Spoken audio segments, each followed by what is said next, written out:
Yo guys, it's your friend here, from ninjavibeZ. We are back to you another awesome Naruto What-If tale. What if Kakashi betrayed Naruto but Jiraiya and Ria Zanpaku made him godlike with a legendary harem part 2. And if you enjoy this fanfic, then please press the like button and subscribe to my channel for more fanfic like this. And now, let's start the fanfic. Chunin Exam Stadium. It was around high noon as nearly everyone in the village and several foreign shinobi and dignitaries were in attendance, eagerly awaiting the start of the third and final phase of the Chunin exams. Serbi, flanked by Jiraiya and Tsunade, made his appearance in the cage's box along with the K's cage and his two bodyguards. The two cage greeted each other formally and sat down to get the ball rolling underneath the disguise. Come on. We all know it's Orochi Pedo in disguise. Orochimaru was livid with rage. What are they doing here now? This will be much harder, he inwardly snarled before turning to the chronologically advanced Hokage. A fine crop of genin this year. Hokage Dono, my son Gar, the Hyuga boy, and the Uchiha in one group. Quite exciting, he said coolly. Toby smirked as he saw one genin in particular. As always, overlooking those that aren't natural geniuses due to arrogance. I should have been a better teacher, but I'll take whatever advantage I can get. Yes, but I wouldn't be surprised if another contestant surprises us yet again, he casually mentioned, causing the wind shadow to give him a puzzled look. He couldn't mean Orochimaru wondered. As the exams began, Serbi stood up to address the crowd. To all that have gathered here today, welcome to the final stage of Ta Chunin exams. Today we will see the display of skills these young genin have to show us, and CW among them will be chosen for the honor of advancement to the rank of Chunin. The crowd roared in applause in response to his announcement, causing his two former students to snicker. You still know how to whip up a crowd, sensei. Jiraiya chuckled. Yes, I've still got it, Toby replied with a smirk. Down in the stands, the Ryu Sanpaku gang plus Mu and Rina, Hiyashi with his daughters, Tenman, and Rachi were all waiting with anticipation for Naruto's first match and were talking amongst themselves. Hinata, Rina, and Rachi got their first glimpse of Naruto's new ensemble and blushed prettily at the sight. Wow, Naruto looks good in these clothes. Hinata thought he was cute before, but now he looks kind of heroic. Rachi thought as her blush got darker. Down in the arena, his new ensemble caught the eye of another. Kunoichi. Is that the loudmouthed shrimp from last month? He's looking pretty scrumptious. I mean, good. A certain snake mistress was also taking in the young genin with interest. I wish they made him like that when I was his age. Nearby, the members of the rookies that didn't make it were sitting together. Sakura letting her thoughts be known on Naruto's new look.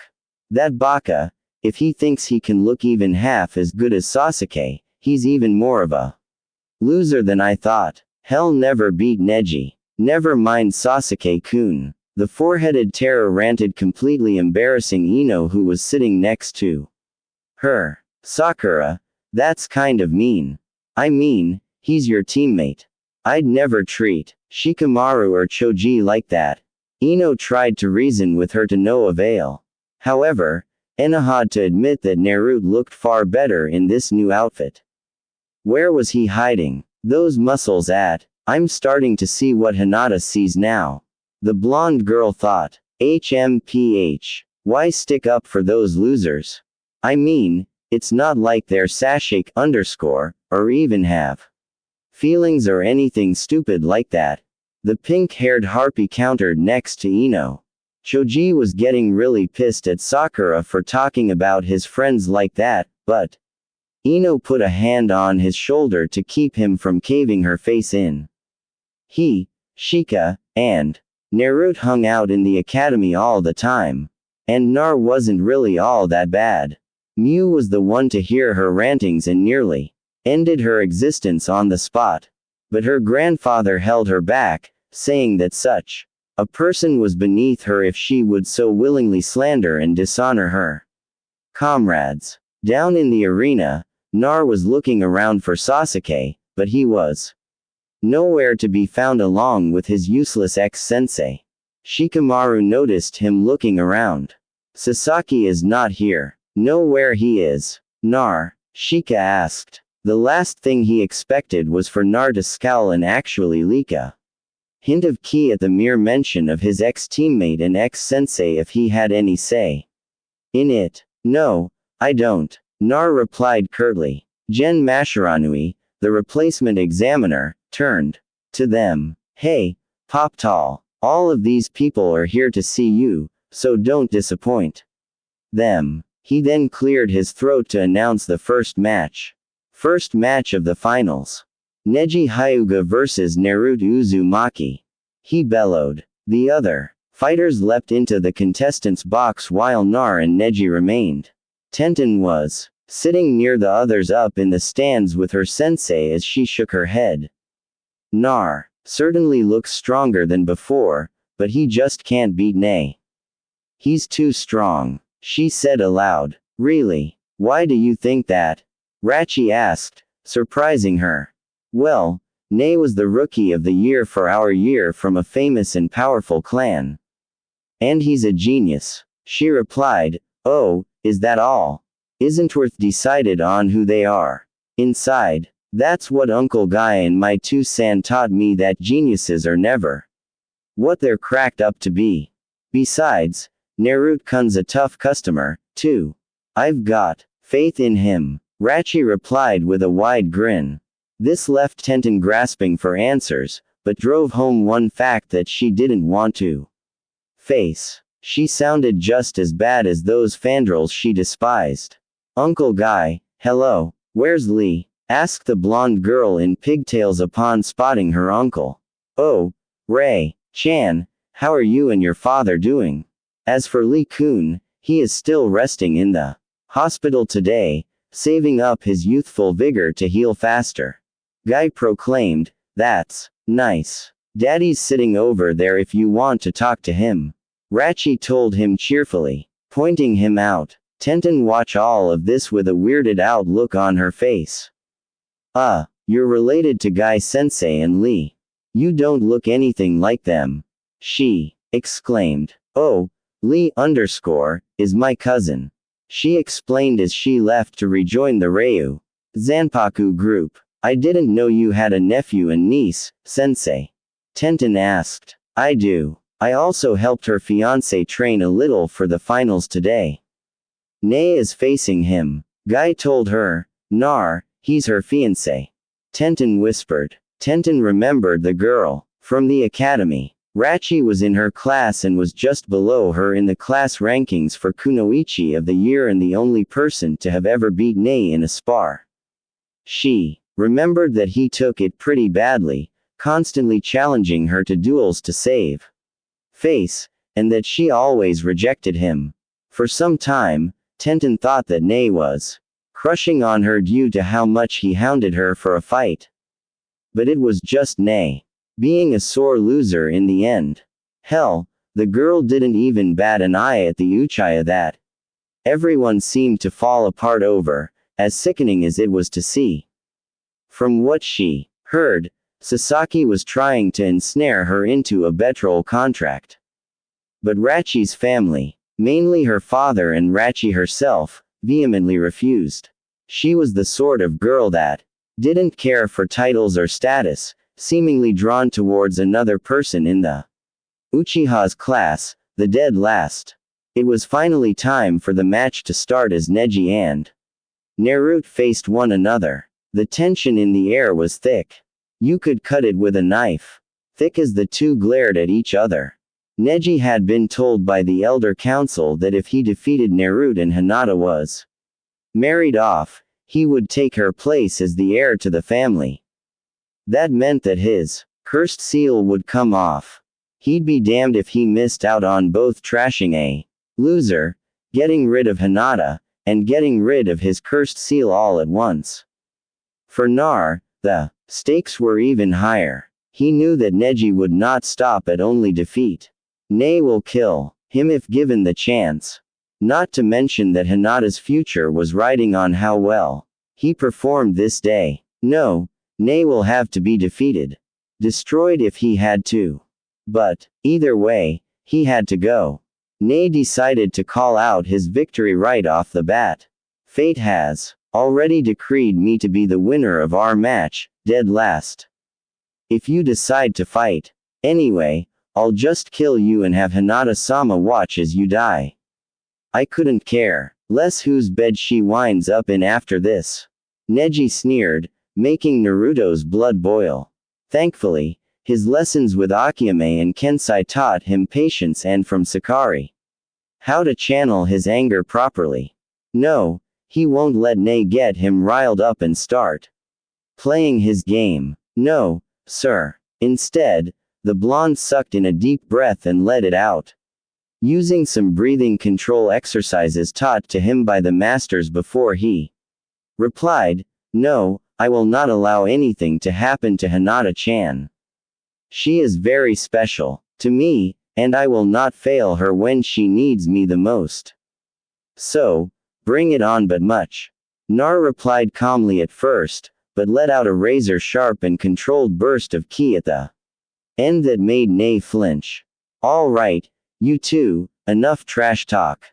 Fight," Genma announced, leaping out of the way of any potential blows. Neji didn't like having his feathers and confidence ruffled, so he decided to kill Naro right now and save some face.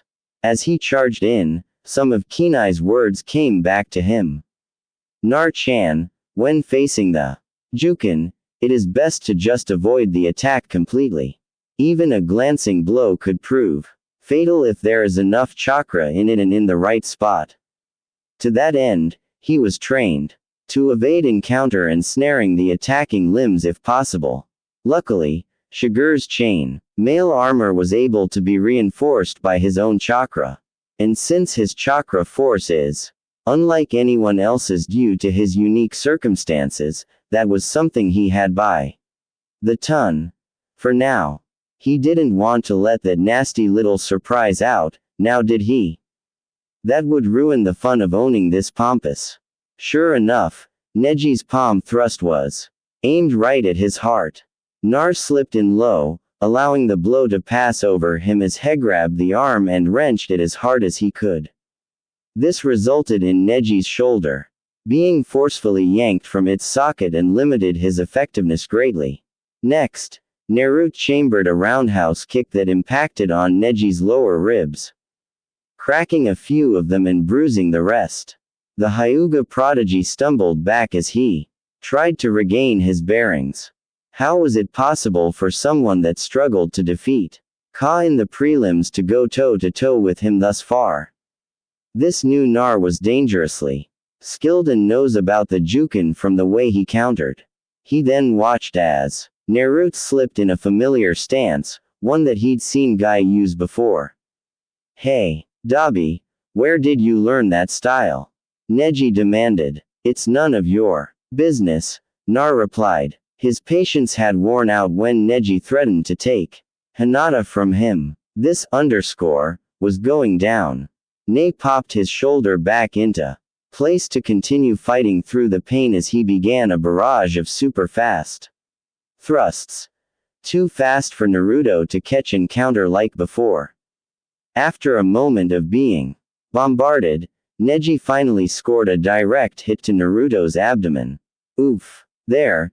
Time for Phase 2, he thought. The first phase was to attack Neji's limbs while letting him think his Jukin was still effective.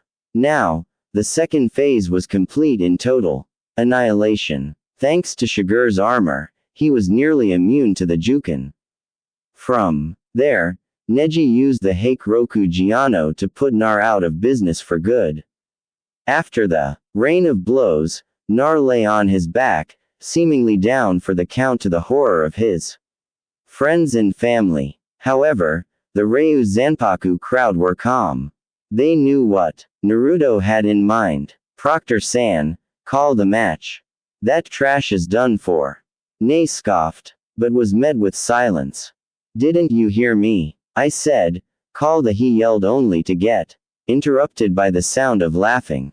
Looking around, he saw that the laughing was coming from Naruto, who was slowly getting up and brushing himself off like nothing happened. Neji was now getting very worried. He knew he had executed the 64 palms perfectly, but Nar just stood right up and shrugged it off like it was nothing. Thanks. Of the massage, Nei-chan, but I like Hinata-chan's better. At least she can pack a wallop with her attacks, not like your stupid little love taps. Nar taunted, goading Neji into a rage as his breed uncle told him. Anger makes one sloppy and careless. Nay, screamed in rage as he charged Nar again, but Nar was ready for him this time. After deflecting Neji's attacks, he opened up with a series of blows formed the Hakuken style. Palm to the face here, reverse kick to the stomach there. All of ending with the first technique that Kenai showed him after cheering him up. Shanzu, a dualped attack, using his entire body like a living piston, sent the prodigy flying away and rolling to a stop some 10 yards away. Shocked faces dotted the crowd at what the dead last had pulled off. He was beating the Hyuga genius like he owed him money and shrugged. Of the most powerful form of taijutsu the world had ever known. However, loud cheering could be heard from a couple of places. Way to go, Auto Mew. That's how it's done. That's our future husband, Rachi, Rina, and Hinata. Go Naroke_, fight with the flames of youth. Come on, you know who this is. You can do it Nar. Choji I. Oi, come on Gaki. Quit farting around and finish this punk. Sakari. Obviously. Ah go. Naruto-chan. Really? Who else do you think talks like this?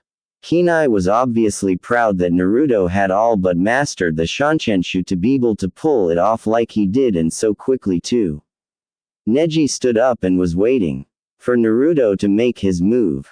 Nar, wanting to put Neji down for good, charged right in. Hinata saw what was happening. The chakra building around her cousin Naruto. No, she screamed but was too late. Neji smirked as he released chakra from every point on his body and began to spin. Kaden, the rapidly rotating dome of chakra exploded out and slammed into the blonde, tossing him back. He recovered in the air and began to think of a counter strategy. Up in the stands, Hiyashi was stunned that his nephew knew that technique that was supposed to be a main house only move. The elder council had to have taught his that. He reasoned. The council will have much to answer for once this was all over. He could only hope that his future son-in-law could find some weakness in the jutsu to exploit. That was all chakra. I think it's TME to unleash the Renong. He decided. Making a quick cage bunch, he charged up one of his mini cyclones and charged into see which was stronger. Rengen met Kaden, both of them struggling for dominance. Finally, Nar was forcefully thrown away, his Rinnegan dispelled. Damn, I need more force, he muttered, racking his brain for anything that could help him. Finally, he remembered back during his training. He created something that might work. Flashback. Aki's had been winging him train and raised an eyebrow at what his student had done and accomplished.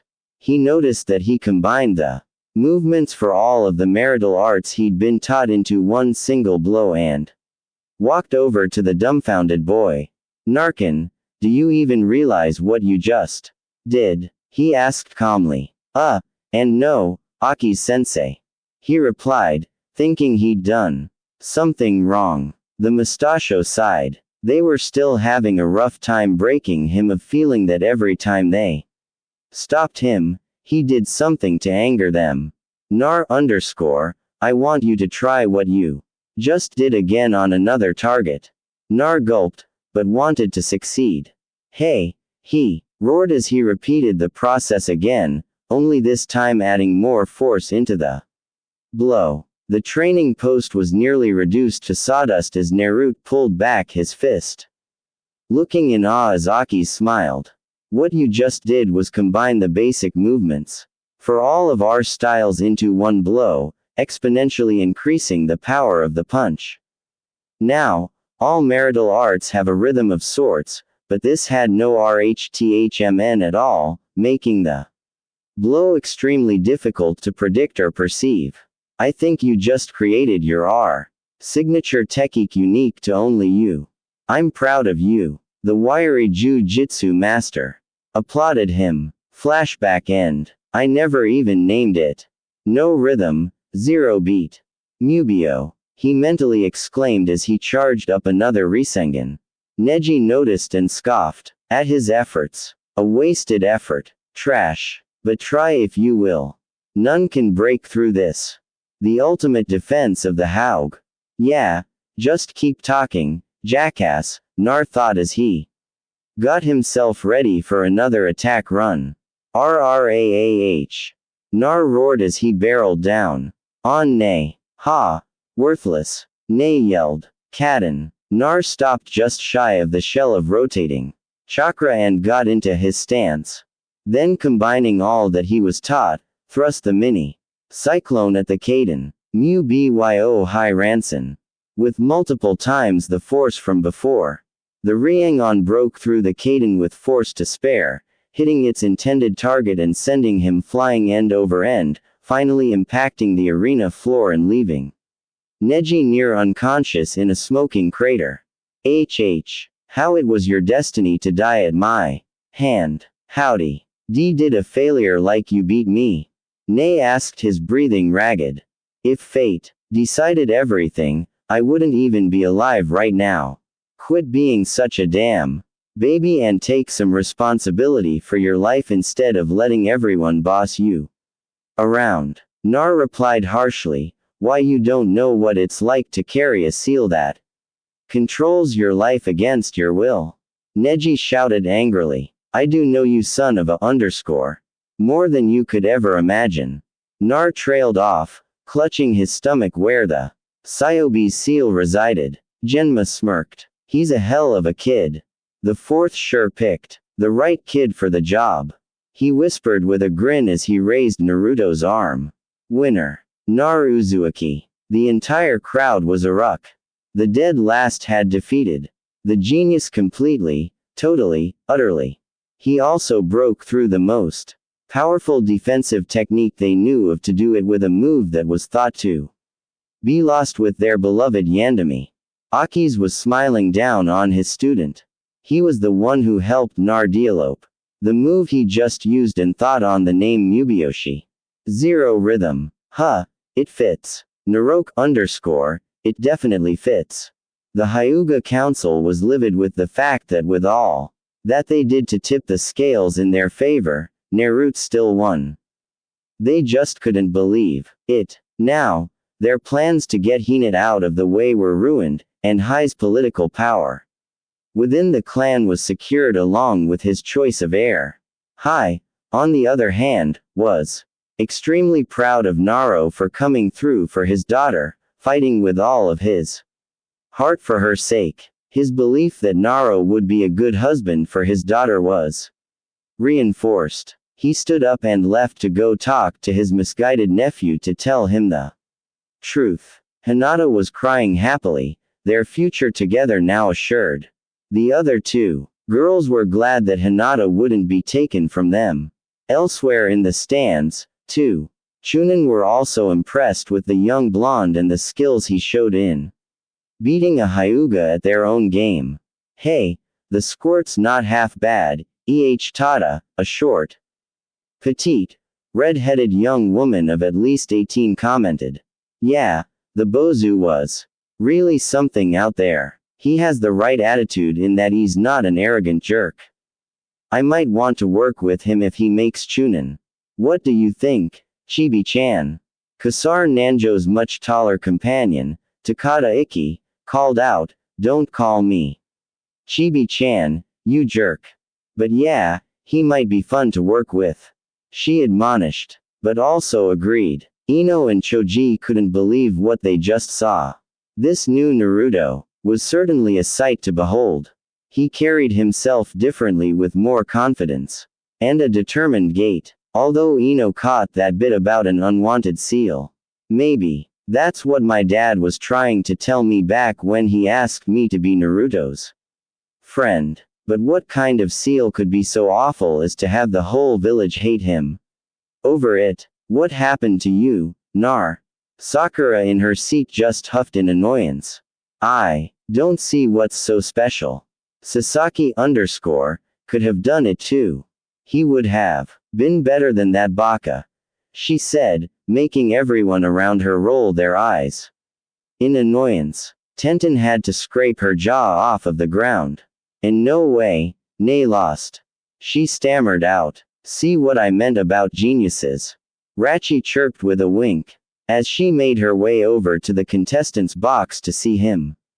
Rienka and Hinata hoden her heels. Miu watched her cousin and little brother as he leapt back up into the contestants' box. She was very proud of how far he had come in only a month with them.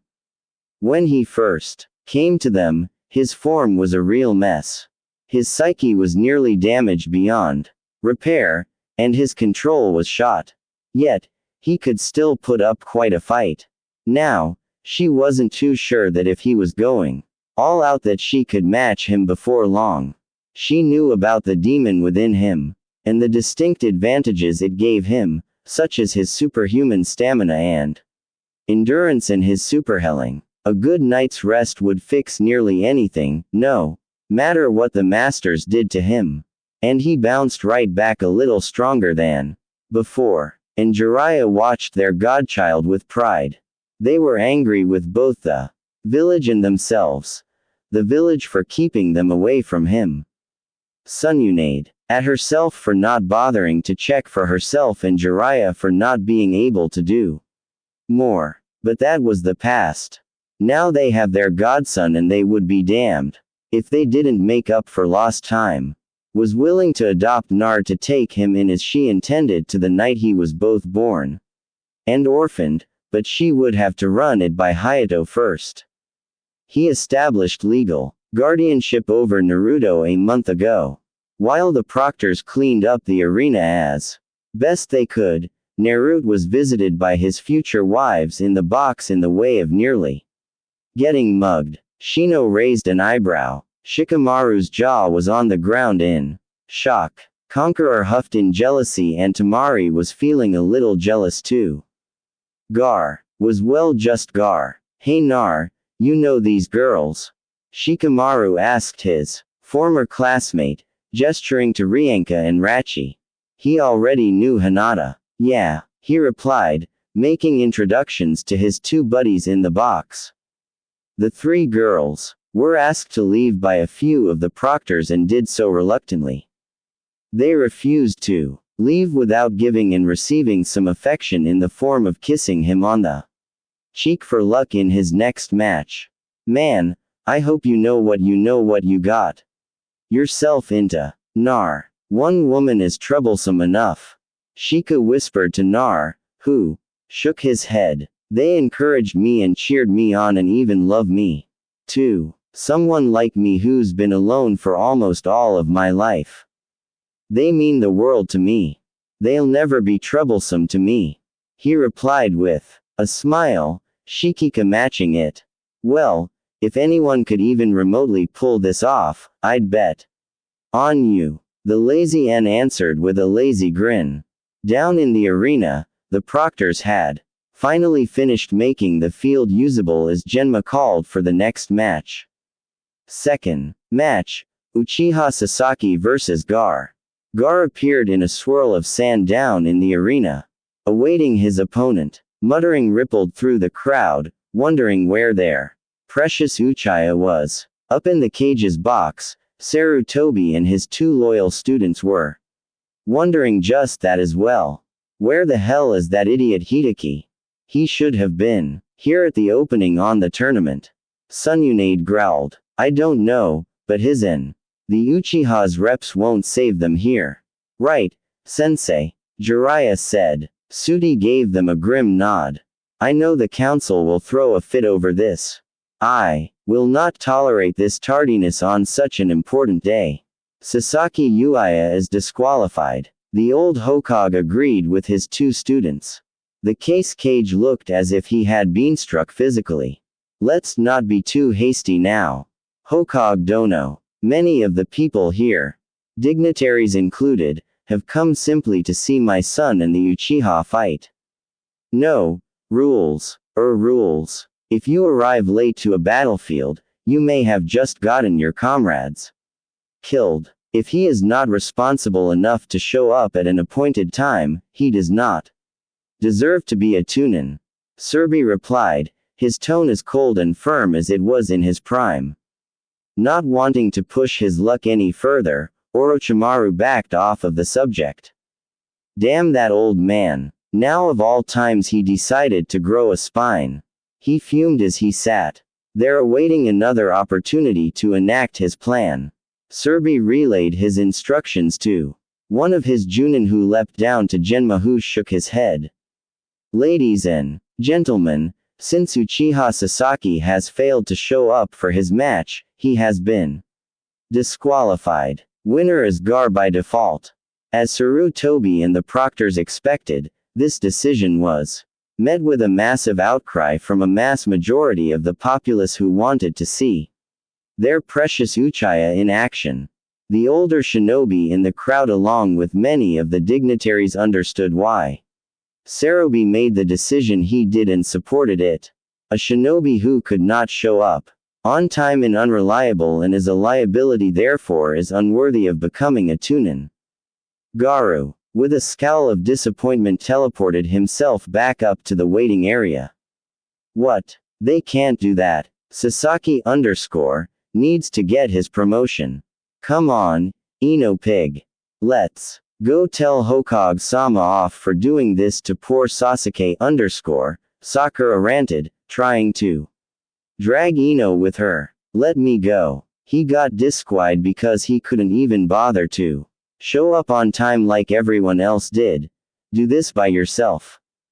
Ino yelled at her. Her friendship with the pink-haired girl at this point was now looking to be permanently severed. I can't believe you're abandoning Sasaki you traitor. He doesn't need hussies like you or those skanks that Naruto Baka hangs around with to help him build his clan. The she-banshee raged as she stomped up to the cage's box. A few minutes saw Sakura up in the cage's box where she just stormed past the guards and stomped up to the elderly shinobi leader. Why did you disqualify Sasuke He needs that promotion more than these other losers, especially that blonde Dobi Nar. She screamed after everyone in the booth let their hearing come back. They all glared death at the girl. Even Orochimaru was getting really annoyed with her. What an unpleasant little girl. Tsunade wasn't anywhere near this bad. The snake pedophile thought with a scowl. What do you want, you little yelled at her. Shut up, you big cow. I want Hokage-sama to let Sasuke-kun fight and get promoted, and I won't leave until he does. Pinkzilla demanded, her rail-thin arms crossed defiantly. Did a slow burn as her temper was quickly reaching in meltdown of Chernobyl-like proportions. Noticing this, Jiraiya grabbed her and restrained her. Calm down. Jiraiya yelled at her. Damn you, Jiraiya. Let me kill this little nobody talks about my godson or especially me like that. Especially not some scrawny little Uchiha of a fan. Girl, she roared. The names to the two clicked inside of her Ikea-riddled brain. Jiraiya Tsunade, she whimpered. She had just insulted two of the legendary Sun, the Slug Princess and the Toad Sage. Jiraiya. On top of that, one of the contestants she had just insulted was their godson. She was officially up to neck deep in creek with no canoe in sight. 2 Anbu appeared by the Hokage. Hokage-sama, do you wish first to remove this intruder? The cat-masked female captain asked, turning what everyone could tell was a disgusted gaze at the sniveling fangirl. Yes, detain her until the end of the Tunin exams in an Ambu cell. We will have a nice long chat about this with her parents present. He ordered as she was apprehended and taken to the Anbu jails until further notice. Now that she has been taken care of, we will continue. Serbi ordered Genma, seeing that the disturbance was over, announced the next match. Arame Shino vs. Conquer Proctor. I forfeit the match. The black-suited puppet user called out. Shino's usually stoic face now showed a scowl. He had wanted to fight and try to get his promotion, but now his chances were not looking too good. Next match, Tamari vs. Nar Shikamaru. Genma yelled, just wanting to get this over with. Tamari, her patience finally breached, whipped out her fan and floated down to the floor on an air current, folding her fan with a dramatic flourish of movement. Conqueror palmed his face. She just can't resist the urge to show off, he muttered. Shikamaru just groaned. A man, I got to fight another girl. I'll just forfeit like that Conqueror guy. He whined until Naruto reminded him of something. If you forfeit now, your mom's going to kill you later. You know that, right? He told Shika, who went white as a sheet. Yeah, I see your point. The lazy genin stammered, having locked eyes with said woman, who gave him a glare that foretold of hellish suffering. Should he cop out? He quickly hopped down to the arena floor without wasting any more time. Come on, let's fight already. Tamari yelled out impatiently. Now, since everyone knows how the fight goes, we'll press on to the entree of the matches. Nar versus Gar. But first, Naruto's friends, loved ones, and family were all pensive about this match, as it would truly test the fruits of his training to its limits. Jiraiya had taught him multiple sweetened jutsu with which to combat Gar's sand, just in case he fought with him. Even so, Naruto's Enjutsu arsenal needed the updating, considering all he had before was 2 academy basics, the Kage Bunchan, and the tree climbing exercise. Now, he had several sweetened jutsu, a few basic Fuden jutsu, a Doden jutsu, the Rasen, and the Kuchio's Gamma. Genma was glad that the first round was over and they were now in the semifinals. We will now begin the semifinals. First match, Ga vs. Uzumaki Nar. The crowd was sitting on the edge of their seats about this match. For those who knew about Naruto's little tenant, this would be demon against demon. For the others, this was promising to be the fight of the century. Nar, the underdog who soundly defeated the Hyuga prodigy against the best Suna has to offer. Shino and Shikamaru both gave Naro a nod, with Shikamaru warning him to be careful as Naruto vaulted down to the floor near the proctor. Gar teleported himself down there, eager to fight his fellow Jinchuriki. Nar knew what he was getting into with Gar and trusted that his godfather and greed uncle had prepared him for this, helping him craft the tools needed to survive.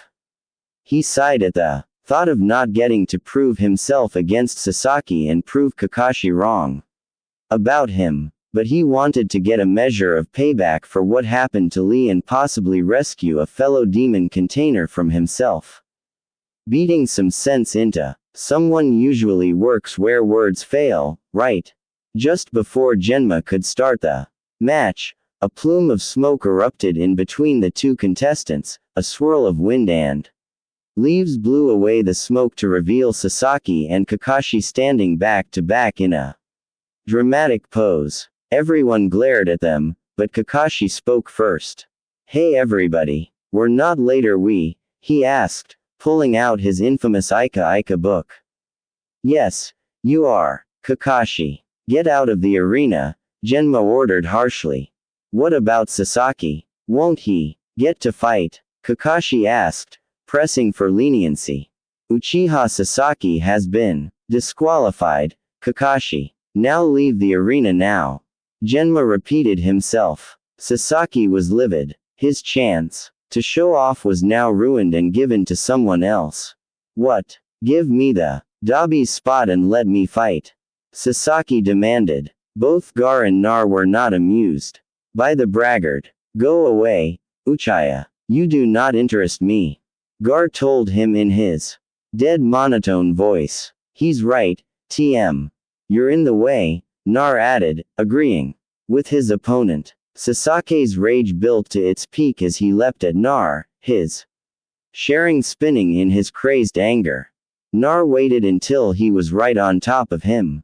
Then he sidestepped the blow, spinning to the side and delivering a harsh knife hand chop to the base of his skull like Akiyama Sensei and Arrow Sensei taught him. The blow left Sasaki dazed and confused, wobbling around like a helpless baby animal. Too scared to fight me like a man, Dabi. Sasaki sneered drunkenly, still reeling from the hit. Nar snapped. Genma-san, I'll fight the temp if only to prove that I deserve to be here. Nar muttered, turning to Gar, knowing what he wanted most. Gar, you okay with this? This way, you'll face a truly strong opponent. He reasoned. Gar seemed to accept this. Hurry, mother's hunger grows, he said in his dead fashion, but with intoned urgency. Sasuke crotaled arrogantly. This will be easy. Naruto's features hardened at this. Really? Do you think it'll be that easy? Nar asked, amused. Naruto's eased posture sent Sasaki into a tizzy. Why are you so calm, loser? The self-proclaimed Avenger yelled in anger. I just feel really good right now.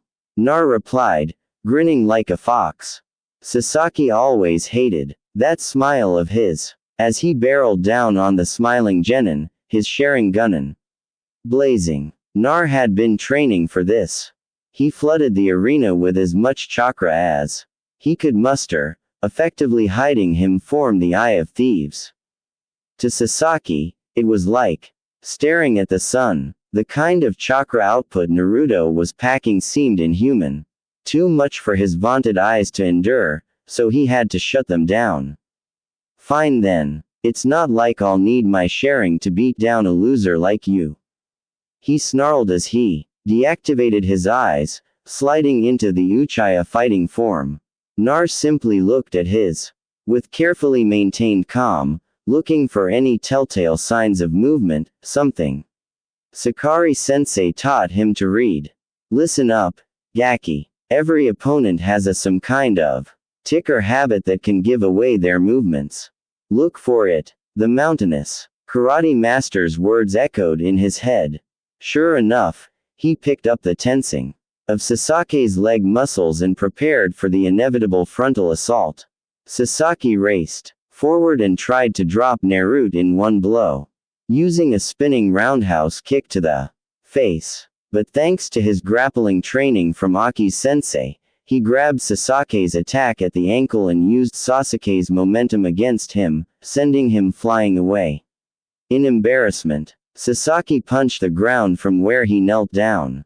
Damn that, Dabi. First he does something to my sharing. Now he's making look like a fool. I'll kill him. Black markings were beginning to appear on his skin as his face contorted into a vicious snarl, rage, and embarrassment plain as day in his eyes. He threw himself at Naruto again, attempting to strike at another perceived weakness, taijutsu.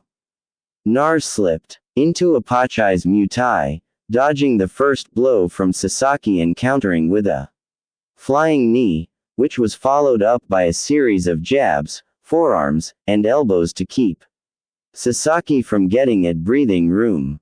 Finally, Nar caught him with a forearm shot to the jaw, disorienting and stunning him.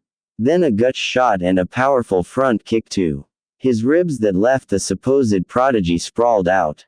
Had enough yet, Tim? Naro asked. Nar wanted to put Sasaki down with minimal fuss as he still had to face Gar. Sasaki slowly scraped himself up, nursing his injured ribs as he stood. He was livid, furious that his dead last teammate was the one who was dominating this fight, and he was holding back. Nar pointed out an ugly truth about the Uchiha that nearly all, except for very few, were mediocre at the very best without their Sharingan to aid them. It was a crutch which had made them arrogant. And now that Naruto had found a countermeasure, he was returning the favor from all of the times the Uchiha ever beat, embarrassed and abused him. This shame didn't sit well at all as he leapt back to get some room. I'll kill you, he screamed madly as he formed the killing move he was given by Kakashi Chidori. Nar was alarmed that Sasaki would pull out something that looked so lethal during an exam, but was staying calm. All of his sensei told him that losing his cool could cost him his life in situations like these. Off to the side, Kakashi's face held a triumphant smirk, wanting his star student to put this blonde upstart back where they felt he belonged, at their feet. Genma was frowning at the usage of a known killing jutsu against a fellow Konohasha shinobi in an advancement exam. Serbi's two students and Naruto's godparents were fuming mad. They knew who taught him that jutsu, and he was going to be dealt with after the exams. The Ryu Zanpaku masters were calm. They had come at Naruto at far greater speeds than this boy could even dream of achieving. So they had faith that Naruto could counter. HMPH. No technique at all show. Sakari harumped. I agree. Should a so-called assassination jutsu made such a racket? Akiyame added. Ino's first reaction was going to be to cheer Sasaki on in Bu Naruto. But lately, Sasaki just lost his appeal. And now with her blinders off, she saw just how bad Sasaki really was. She also talked with the girls who had been around Naruto as of late and discovered that he's really a good guy. That annoying exterior was shed once people paid attention to him since he didn't need it anymore. Nar, after the exams are over, I'm going to apologize to you for being such a to you for all these years. She made up her mind on her course of action. Sasaki raced in, his lightning-coated fist leading the way and aimed directly at his heart, aiming to kill. Nar knew that Sasaki wasn't around when he fought Neji. So, the same tactic he used to counter Neji's Kaden. So Naruto readied himself and charged up a Rasengan and waited until Sasaki got within range. He was careful to adjust the Rasengan's power, because he didn't want the villagers accusing him of trying to kill their precious temp. Finally, Sasaki was in range and Nar let his attack fly. Mu bi yo uhi Rasengan. The Rasengan and the Chidori clashed in a brilliant light, but only for a second. The Rasengan, with the added force of the Mubashi, completely destroyed the Chidori. Before it disappeared, Sasaki's now normal arms sailed over Naruto's, allowing the full force the blonde's powerful taijutsu moved to impact Sasuke's stomach. End result. Sasaki nearly got his stomach forcefully shoved out of his and thrown back into the stadium wall. Cracks from his impact, leaving spiderweb-like patterns on it. Shikamaru's eyes went wide. Whoa. Sasaki just got his handed to him, he commented, before getting back to his usual self. Whatever. That punka had it coming anyway. He added, I quite agree. Uchiha-san's arrogance has been quite intolerable. Shino agreed. Kakashi was enraged at his prized jutsu being beaten so easily, leaping down to confront who he thought was still his genin. However, he was even more angry at what jutsu Naruto used to deflect the Chidori.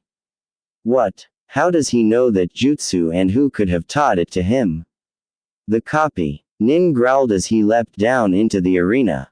He knew that it was the fourth's own original jutsu, but it was never taught to him, and that was what drove him to create the Reikiri in an effort to compete with him. Nar, who taught you that jutsu? Whoa, Kakashi demanded angrily as he bore down on the blonde, but Genma intervened. The Uchiha was in the way, and so are you, Hideki. Now scrape him up and leave before I have the Ambu make you, the toothpick-chewing Junin ordered. This isn't over. Kakashi growled as he picked up sash and left the arena.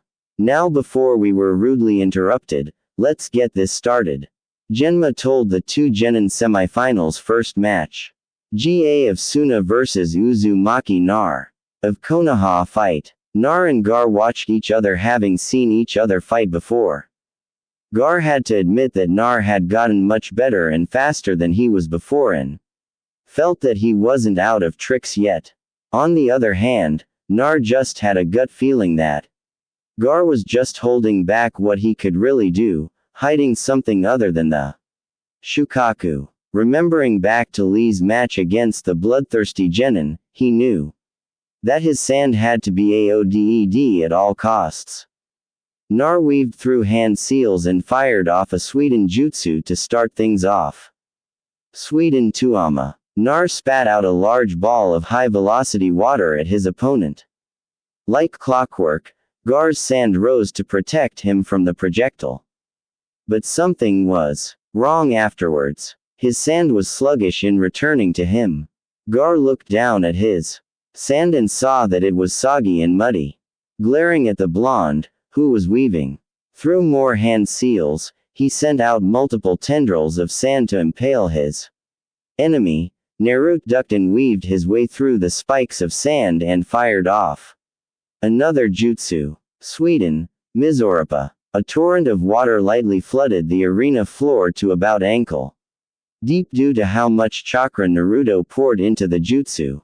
After recovering from the jutsu usage, the blonde leapt on top of the water, running right at his opponent at top speed. Gar tried to erect a sand shield, but it wouldn't obey his commands. Just as a look of shock took over his features, Naruto was already on top of him, laying into him with everything he had. Slowly, Garuna no Yoroi cracked, giving out under the intense punishment Naruto was dishing out. With a final spinning roundhouse kick to the face, Gar was sent sprawling to the ground. Slowly, Gar stood back up and UNC corked his gourd on his back, tapping into his emergency supply of sand and using it to encase himself in a cocoon of some sort to protect himself. So, he's going to try to hide. Maybe the Rinnegan will break through the barrier. Nar reasoned as he made a cage bunchan to help him concentrate. After it was finished, Nar pelted at the barrier at full tilt, but as soon as he was within a certain range, more sand spears shot out of the sphere, nearly impaling him and disrupting his jutsu. Man, I never thought I'd be thankful for Shigure-sensei's dodging practice. Nar thought as he backed off to regroup, after creating several cage bunch to be on standby to launch more Suiden jutsu when the sand attacks him while closing in. He finally made it past Gar's defenses and manages to plunge his Rinnegan into the sand shell in a subsequent explosion that ripped into Gar's shoulder, drawing blood. Gar screamed in pain as he held his shoulder, pulling his hand away to inspect the warm, sticky fluid that was no flowing from his person. Blood. You made me bleed. My own blood. I'll kill you. Gar screamed as he began to transform into some kind of grotesque monster. Half human, half tanuki. Up in the cage's box, Orochimaru smirked. This was the signal to begin to invasion as white feathers fell upon the stadium and its occupants, causing all those caught unaware to be caught in a sleeping genjutsu. Suna and Odo shinobi began to lay siege the village, overrunning the gates and flooding into the village. More shinobi invaded the stadium and began to clash with the defenders. Orochimaru threw off his disguise and revealed himself to the world and his old teacher, holding him with a kunai at his throat. Orochimaru, you've fallen even further. I see. Serbi sighed. Cuckoo, I see that you've gotten soft and senile. Old man, you couldn't even see through my disguise. Neither could that Dabi Jiraiya or our dear princess. Orochimaru sneered, also making jabs at his former teammates.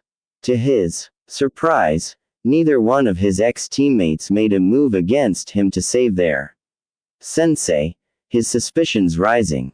Suddenly, Sarubi vanished in a plume of smoke along with his teammates, leaving behind logs with exploding tags on them.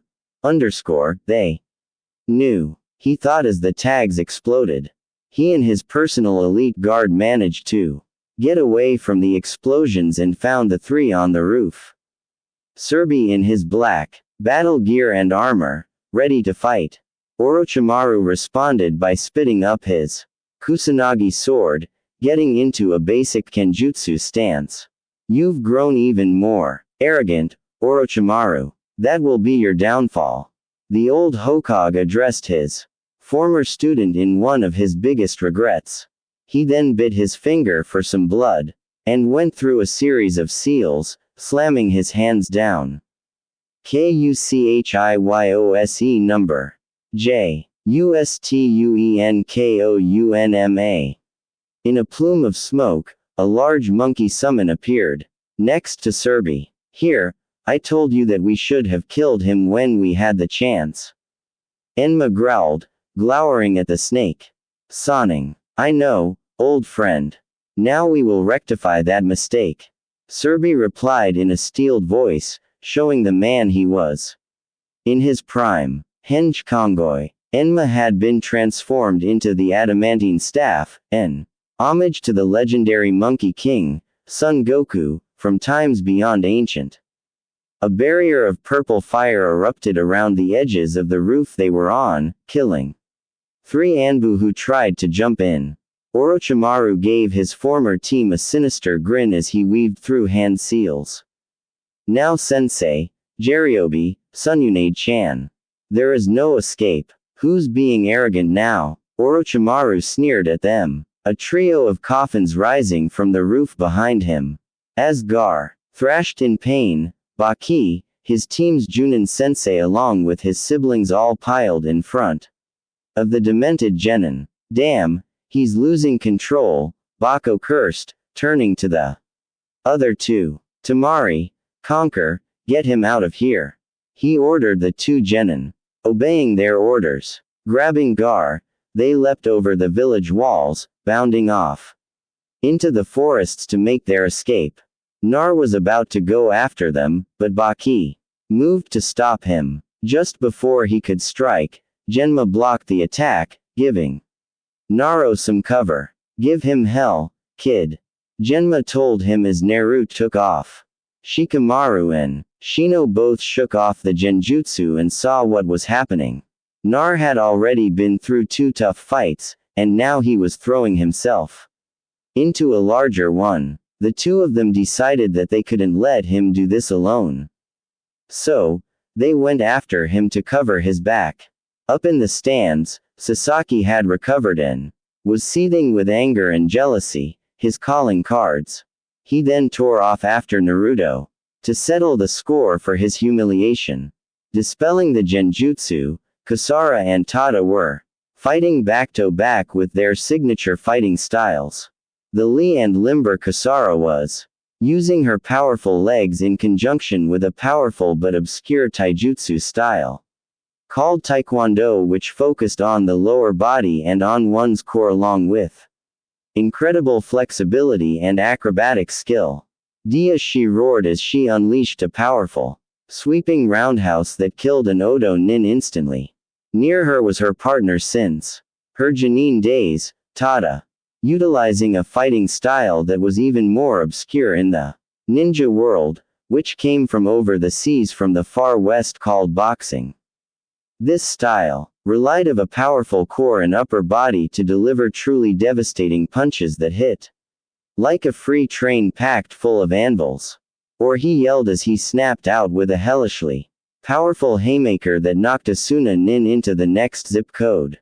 Hey, Chibi-chan, you holding up all right? He asked his longtime friend. Yeah, I'm all right. And don't call me Chibi-chan, she ranted as she vented her frustration on a few HLESS enemy. Nin, stay safe, Kasara, he whispered. He made a promise to his dead teammate and friend since he was in diapers, Kuzo Yuka, to protect her at the cost of his own life. This was a promise that meant everything to him. Kabuto, Orochimaru's assistant, who was dressed as an Ambu, smirked as his genjutsu took hold and did its job. However, as his eyes fell upon a certain group of spectators, the genjutsu didn't affect them at all, and they were all glaring at him. A group of Odo shinobi he had sent attempted attack them, but let's bear in mind that the key word here is attempt. The combined ki from all of the masters, Hayato, Miu, Hiashi, and Tenman, caused them all to pass out in shock and fear, a couple of whom had a heart attack. They all took stock of the situation. It was open warfare with innocent civilians caught in the crossfire here and many more in the village. They knew what had to be done. I guess I'll handle things here, Sakari said while he stretched his back with a loud pop. I'll help out here too, Sakari Kensai spoke up. I'll help you, Papa. Ray piped up, the other two girls nodding in agreement. Hayato shook his head. No, Ranka-chan. Chan will need help. Follow him to help fight the Suna Genin. The rest of you girls should follow along. I have faith that you all. The Ryu Zanpaku elder told them. Seriously. As they took off, Miu blocked a blow from another Odo shinobi and kicked him away. Jan, I'll follow them and help Odo Deacon. Miu told her grandfather. No, I'll go and help him. Stay here and help protect the civilians. Sugar spoke up, a determined look on her face. Miu was about to protest, but her grandfather stalled her. Miu-chan, we will need to you help protect the defenseless civilians. He told her, gently as he turned towards where Serbi was. Where are you going, elder? Aki's asked. To help an old friend was all he said as he vanished in a burst of pure speed. The remaining masters split up to different parts of the village. Sakari and Kinai at the stadium. Apachai and Akiyame into the village to help repel enemy forces. Shigur to help Naruto and keep him covered, and finally Heo went to help out Sarobi. Tenman and Hiashi both nodded to each other and left to defend their respective families, mowing down any and all Odo and Suna shinobi they encountered along the way. The battle was reaching a fever pitch as Apachai and Akisame arrived in the village proper and lent their support. At first, they were laughed at and told to go await in a shelter. But after Apachai booted one Sunjin over the horizon, and Akisama turned another into a pretzel with only a single movement, they accepted aid. The normally gentle giant became a raging berserker when he saw that children were getting hurt, decimating all enemy shinobi in his area and getting the children to the hospital, where he stood guard and wiped out any enemy that approached. Akiyame lent his medical skills to the hospital staff by treating the wounded that came in along with providing extra security. Back at the stadium, Kinai and Sakari made a small competition to see how many enemy shinobi they could take out. Nearby, Kakashi and Guy were watching on, stunned at what these two non-shinobi could pull off. And they were making it seem so easy, too. Kakashi turned to his side and noticed that Sasaki was gone and had taken off after Naruto. Damn, he muttered, summoning one of his hounds. What is it? Kakashi Pakyun, his main tracking hound, asked in a bored tone. I need you to lead me to Sasaki. He ordered the small pug. Hakan sighed again. Kakashi was more worried about the Uchiha than his other students. He sniffed the air. Fine, he's off this way. A few other scents are off this way as well. One of them has a demonic scent, Hakan warned. Kakashi's eyes went wide at the news. Let's go now, he ordered as they took off at full tilt in the direction the genin left in. Back on the roof, Orochimaru wasn't out of tricks yet. Running through hand seals at a blinding pace. Once finished, he slammed his hands down on the roofs. Doing this caused a trio of coffins to rise from the roof. With a sickening smirk, he finished his jutsu. Kusi hai yo se edensai.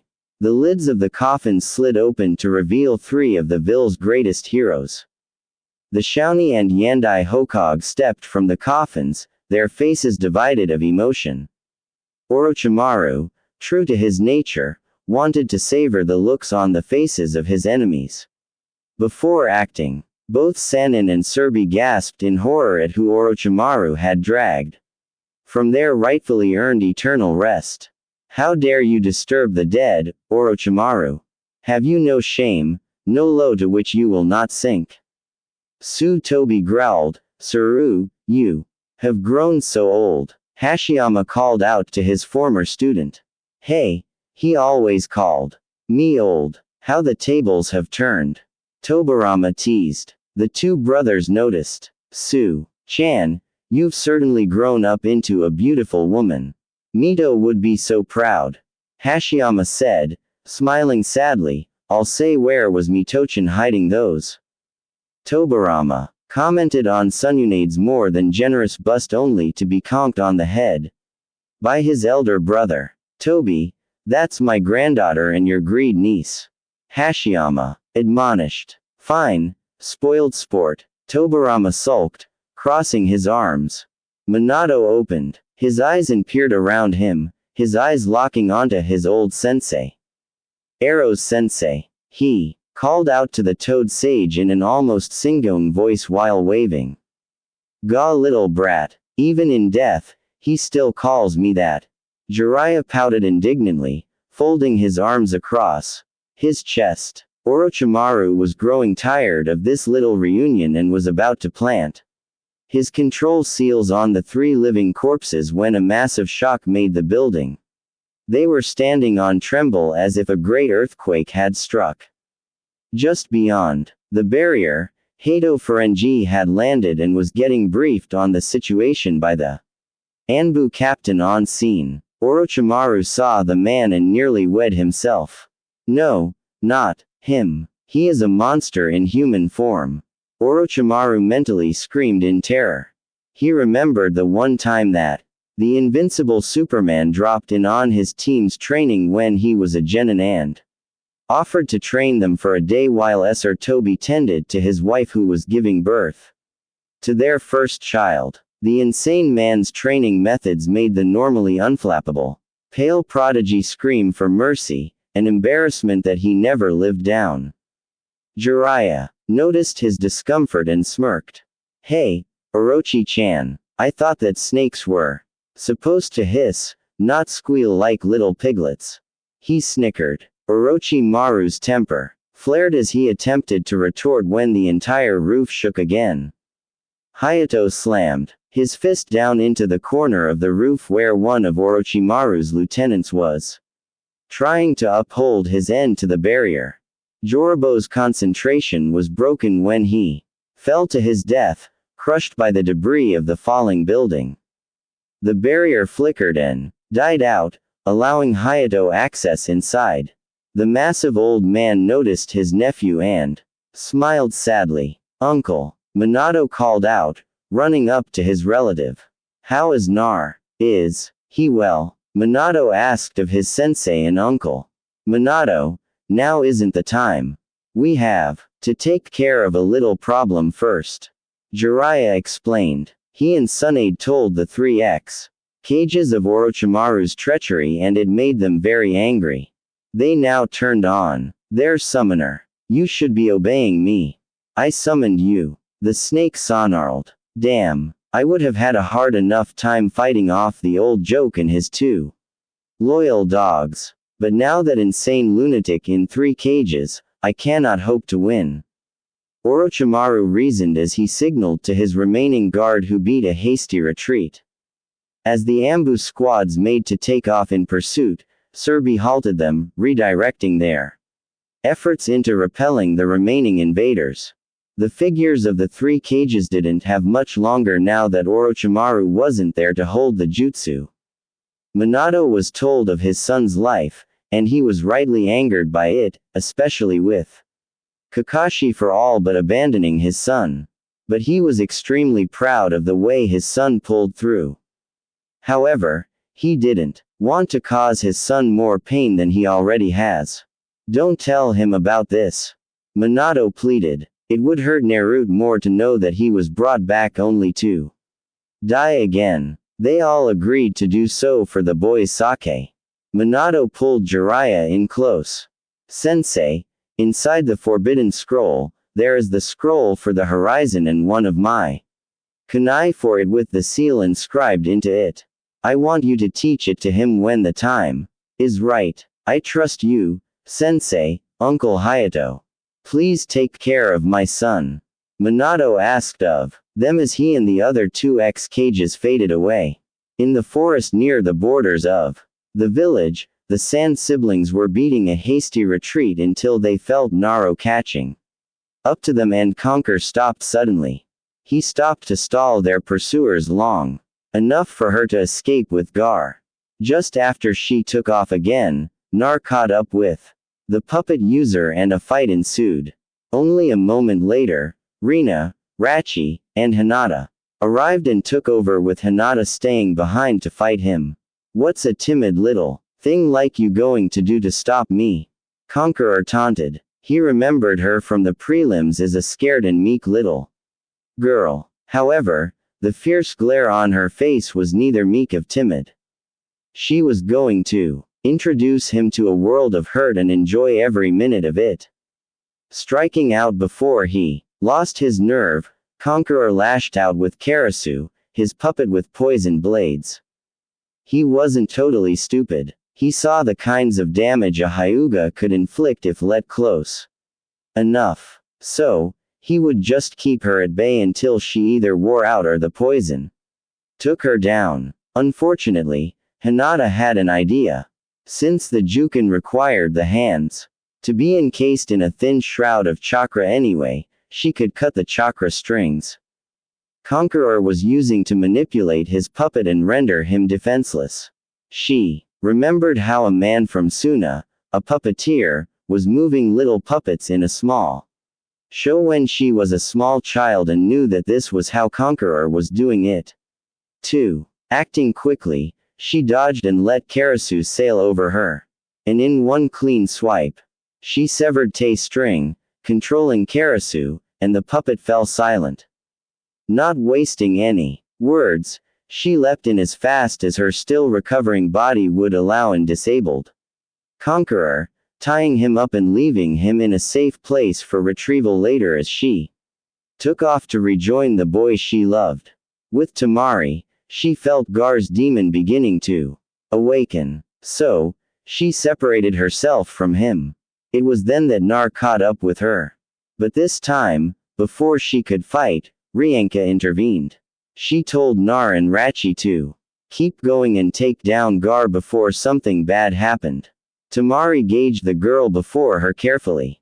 Temari knew that she herself was pretty good, but was also smart enough to not underestimate an opponent. She had never seen this girl fight, and to dismiss her would be a mistake. She was sure of it. Unfurling her fan, she shot out a blast of wind, but she had to be careful. She expended a good portion of her reserves during her match, and she would soon run out. All she could do was buy some time at this point. Rina dodged form branch to branch with cat-like grace, easily avoiding the wind blasts as she gore closer and closer to her target.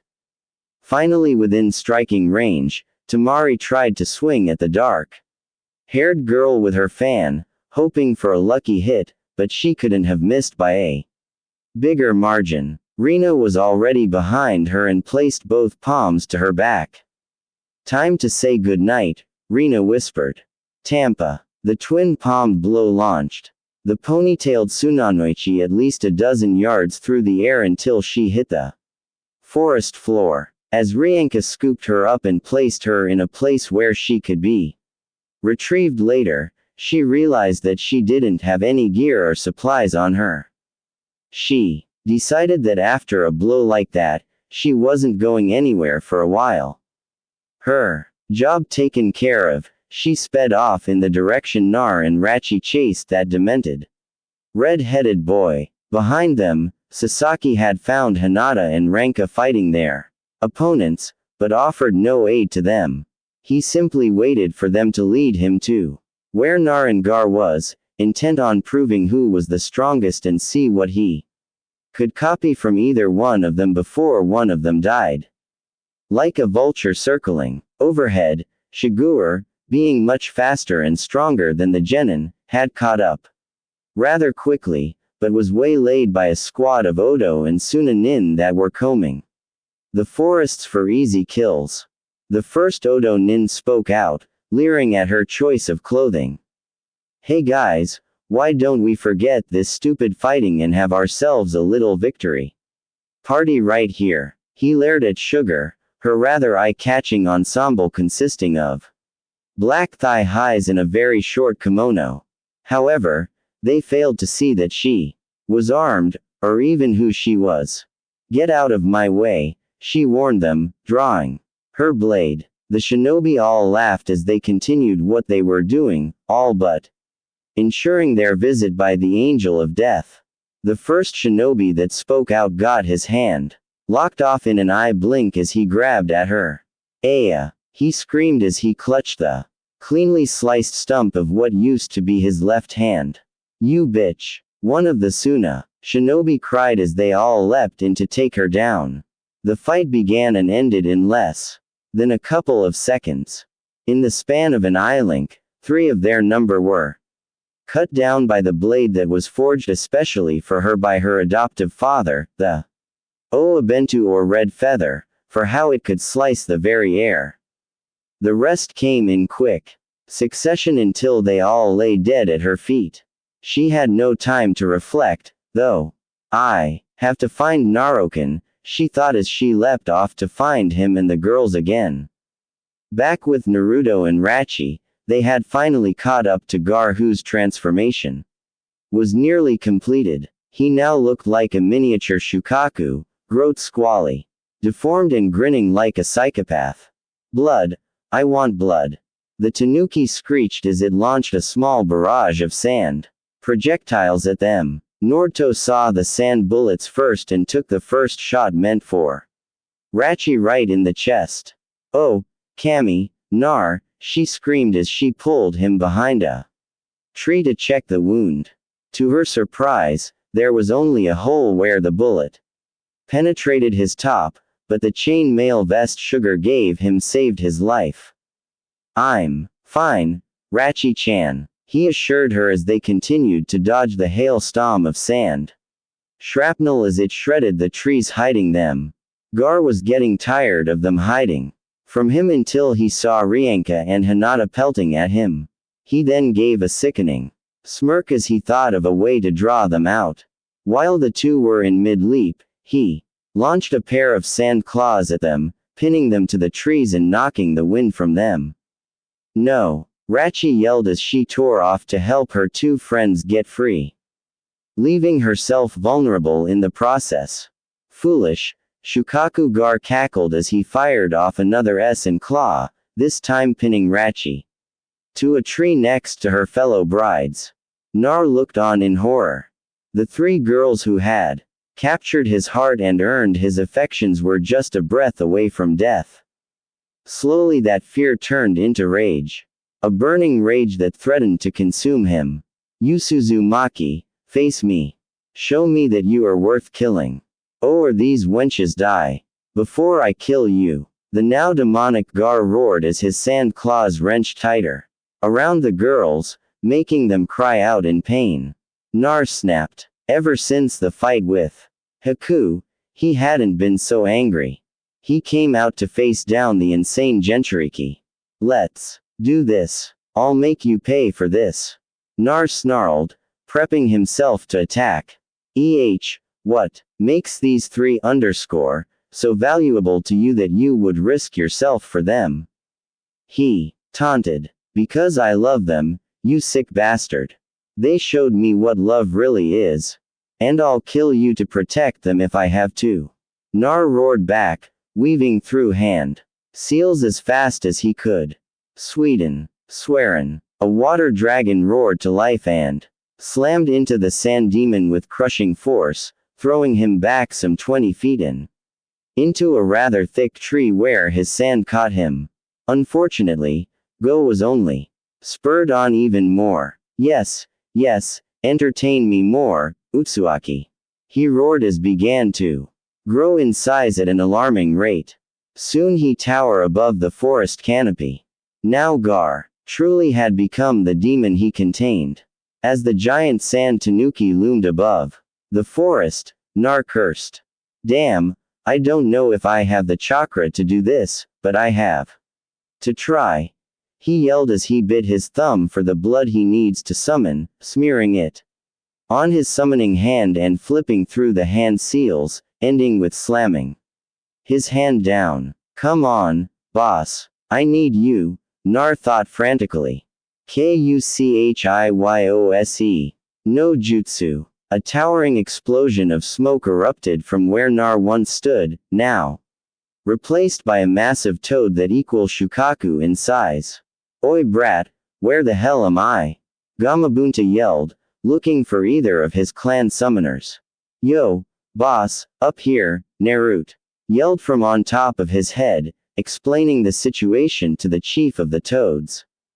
Hidden some distance away, Sasaki was boiling over with rage and jealousy at the feat Naruto had performed. He had heard of summons, and it was how the Sannin got their name. He also knew about the toad summons being the summon of the toad sage Jiraiya. If Nar was able to summon toads, then the Dobi must have been trained by the toad Sennin himself. This new information was driving the raven-haired Avenger wannabe insane with jealousy. The girls were amazed. They had all heard stories about the summons of Konoha, but seeing one of the in real life before them was a real treat. The kicker that topped even that was that Gamabunta was summoned by none other than Nar. So Gaki, you want me to help you save your girlfriends, right? The massive toad teased the blushing boy. Yeah, now let's kick that bastard squirrels. Nar yelled. Okay, Gaki, hold on tight. This ride's going to get a little rough. Bunta called out, drawing his dagger while Naruto braced himself. Gar was growing impatient and decided to get the ball rolling. Fu On Rinkuden. Gar concentrated some wind in his demon form's belly and let it fly by, punching itself in the gut. Bunda saw the blasts bearing down on them, so he took to the air. As he did so, Gar fired off another round of blasts. Damn, he's tough. Bunda grimaced, putting his webbed 4 feet into the ram seal. Sweden Tepidama. Bunda fired off water blasts to intercept the wind, but he was one short. Boss, watch out, Nar called out as he flipped through seals of his own. Sweden, swearin'. Now, one couldn't possibly expect this to cancel out a massive wind blast fired from Buju, but it did buy Bunt the time he needed to draw his blade and parry the massive bullet. What? Gar yelled in shock that somebody managed to survive his assault. As Bunt descended from his jump, he also sliced into the arm of the demon, but had trouble following through with his strike. His Tonto dagger was wedged into the sandy arm, and the demon wasn't letting go. After a short tugging match, Bunt managed to tug free and take the arm with it. The demon just looked at the arm and scoffed like it didn't even bother him. He just grew it right back. That's it. I'll kill you. Gar screamed. Tanuki Nari no Jutsu. I'm free. Time for you to die. Die. Die. The now fully released Shukaku cackled with murderous glee. Nar was confused by this jutsu, but Bunta knew what it meant. Oh, Bunta muttered. What's up, boss? Nar asked. That kid's like you, a demon. Vessel. From what I can tell, if the boy sleeps, the demon has full control and full power. We need to wake him up again. Gamabunta told him, already thinking of ways to get his summoner in close enough to do the job. Hey kid, know any fire jutsu? He asked. No. Why? Damn, there goes the Gamayu Enden. He sighed, explaining the method of the Gamayu Enden to him. So all you need is fire. I got an explosive tag for that. Nar told him with a smirk. Good thinking, kid. Let's do this. Bunt roared, puffing up with the extremely flammable toad oil. Kaden Gamau end. The massive stream of oil met the explosion caused by the tag, igniting the oil and creating a hellish tongue of flames that Shukaku caught full blast. Bunt and Naruto were careful to aim it away from where the girls in the village was. After the flames died down, Shukaku was encased in a shell of superheated sand that had turned to glass, rendering him immobile. Gaki, here's your chance. Bunt hollered, getting Nar within striking distance. Nar ran down Bunt's nose and leapt from there, landing on the slick surface of Shukaku's face before Gar's sleeping form. Time to wake the hell up. The blonde roared as he reared back. Mubiyoshi. The blow broke right through the glass shell that was protecting Gar, hitting him with impressive force and waking him from his forced sleep. Gamabanta, who was completely out of chakra, only had time for one thought as he went back to Toad domain. That kid has a lot of his father in him. Hell become even greater. The old Toad, though, with a sad smile as he left the battlefield. No, you bastards. I wanted to play some more. The giant Tanuki wed as it shattered, like a massive pane of glass, dumping both demon vessels into the forest floor below. Tamari, who had regained consciousness, had followed the fighting along the way. She found Conqueror and set him free. They were in awe that someone had managed to match her brother blow for blow, and a genin at that. The two leapt down near the two exhausted fighters, waiting for their chance to jump in and get Gar to safety. Gar panted from where he lay, battered and unable to move, while Nar, not really in much better shape, stood over him. Why are you so strong? Gar asked. Because those girls, my friends, my masters and family, they mean everything to me. I'll give everything to protect them. Nar told him solemnly. Gal looked into his opponent's eyes, seeing pain and loneliness in them, but even more so than that, understanding. You have something like me? Gar asked, to which Nar nodded. Yeah, I have the Kobe inside of me. Nar confirmed. I see. I have much to think about. Thank you, Naruzumaki. Gar thanked him in a tired voice. It was then that Tamari and Conqueror jumped out and hoisted Gar up, Nar allowing them to. After a quick nod of thanks from the two siblings, they jumped off, bound for the Wind Country border. As Nar watched them leave, he felt a blow hit him from behind and his world went black. The sand around the girls had dissolved and let them go.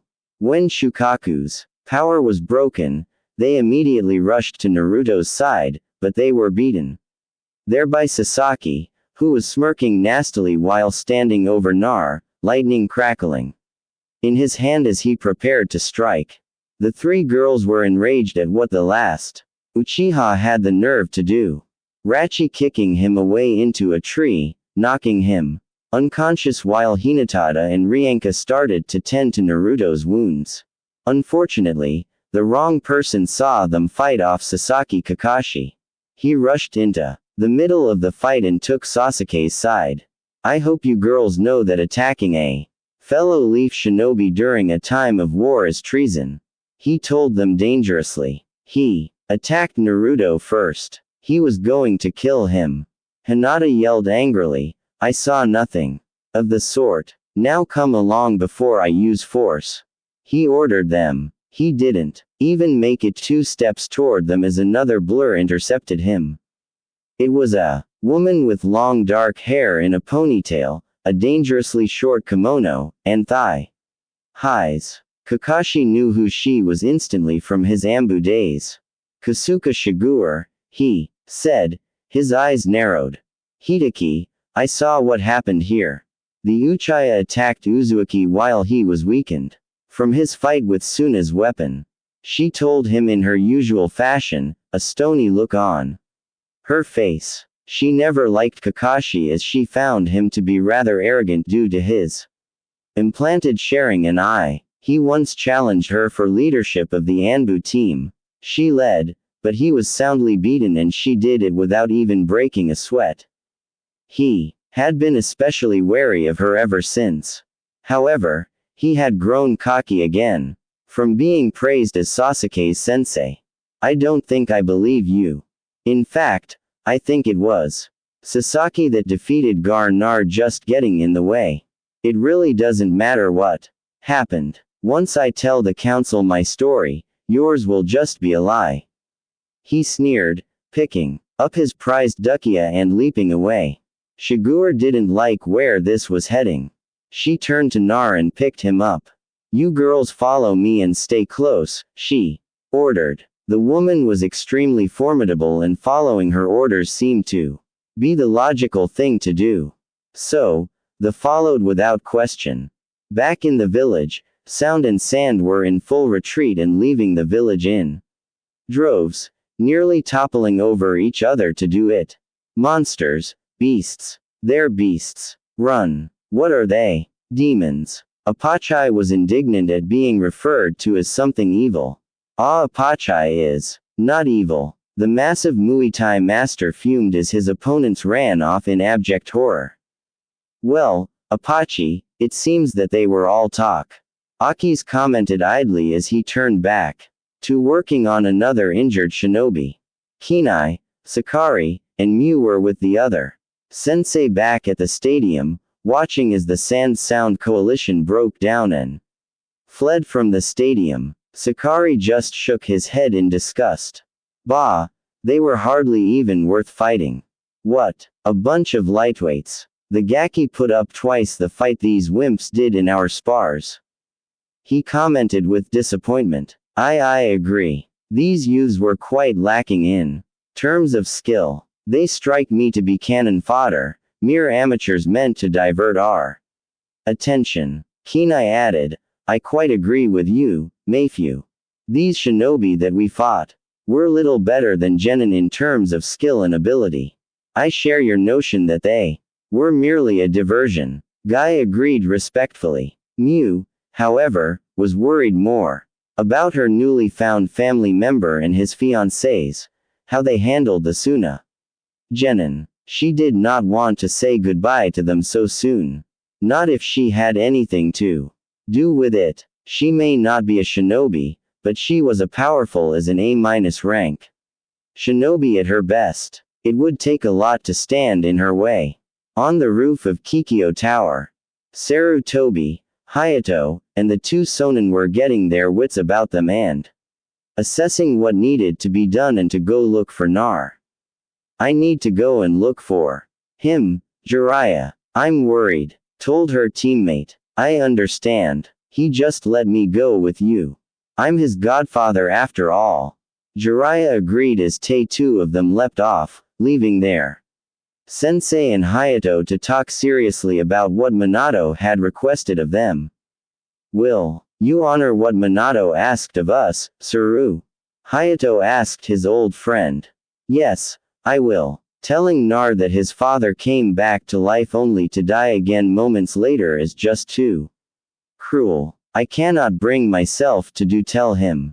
The old Hokage lamented before Hayato changed the subject. So, what's your opinion on how the boy did?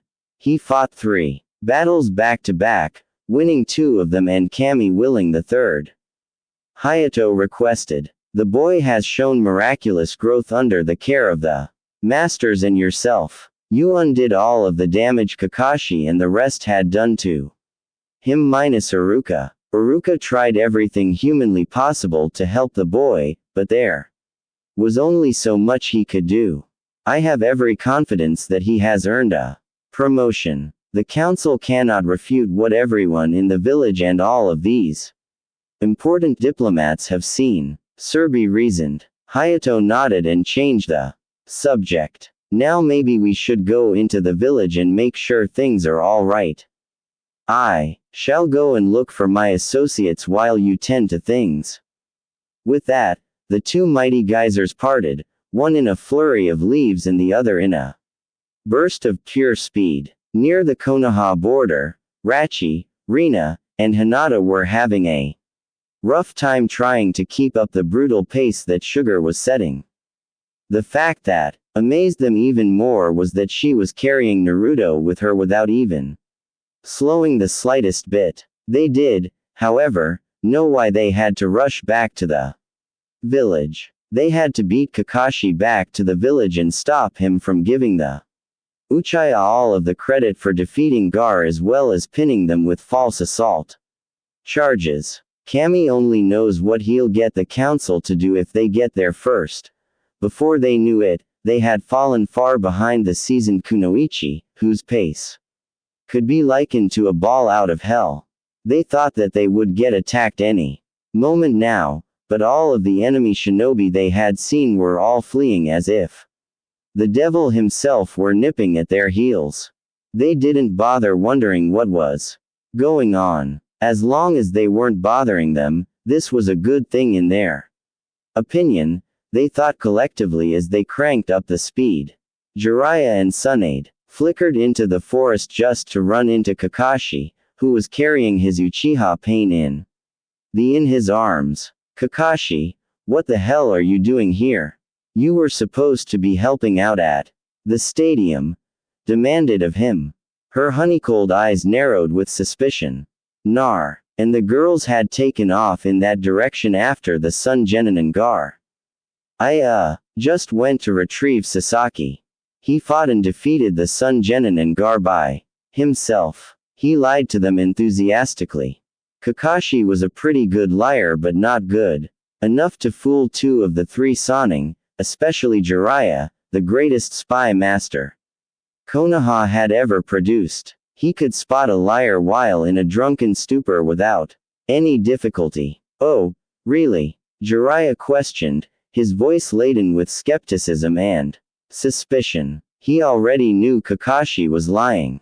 He just needed to figure out what happened. Caught on to what her longtime teammate was implying and pressed on. The one-eyed bastard. Is that so, Hideki? Then you wouldn't mind if I took your pulse while I asked you a few questions. Requested the look on her face, saying that refusal wouldn't be tolerated.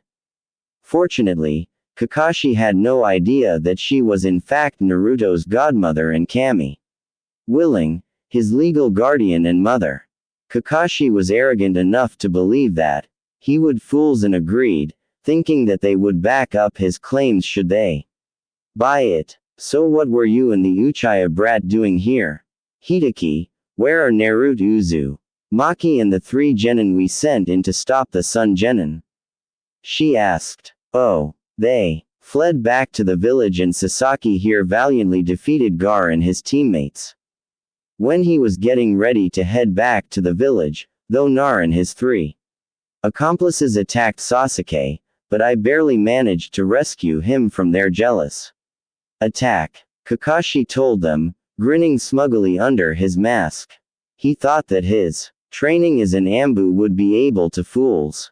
Wrong. Their suspicions were confirmed as Kakashi's pulse was dancing around like a Soul Train dancer that's been hit with a 100,000 volt taser. And Jiraiya smirked at each other before rounding on the guilty Junin. Oh, Kakashi, what would Minato say if he saw you now? Or better yet, Obito or Ren? Jiraiya shook his head. Kakashi was now starting to sweat. What do you mean, Jiraiya-sama? Don't insult my intelligence, boy. I'm not known for my medical expertise for nothing. You were lying to us. Snarled as she jerked Kakashi up by his vest into her face. Now you will tell us the truth, and should you lie to us again, the consequences will not be pleasant. The beautiful Sannin threatened. After both Sannin crested him for answers, he finally cracked and spilled everything. The whole truth of what he was up to and how he tried to cover up Sasake's misconduct. He was lucky that he needed to be brought in alive, or the pair would have killed him on the spot for attempted treason and sabotage. The two Sonin surrounded him immediately, taking him into custody. Hideki Kakashi, you will be coming with us. If you try to run away, you will be killed on sight. Jiraiya told him with authority. On whose authority was Kakashi's smartass reply, you fool. Do you even realize just who you're talking to? We are called the Sonin for a reason. We operate with the blessings of the Hokage acting on his behalf. Just be glad he isn't here himself. Bratsunade snapped at him, effectively shutting his mouth before she turned to her old teammate. Jiraiya,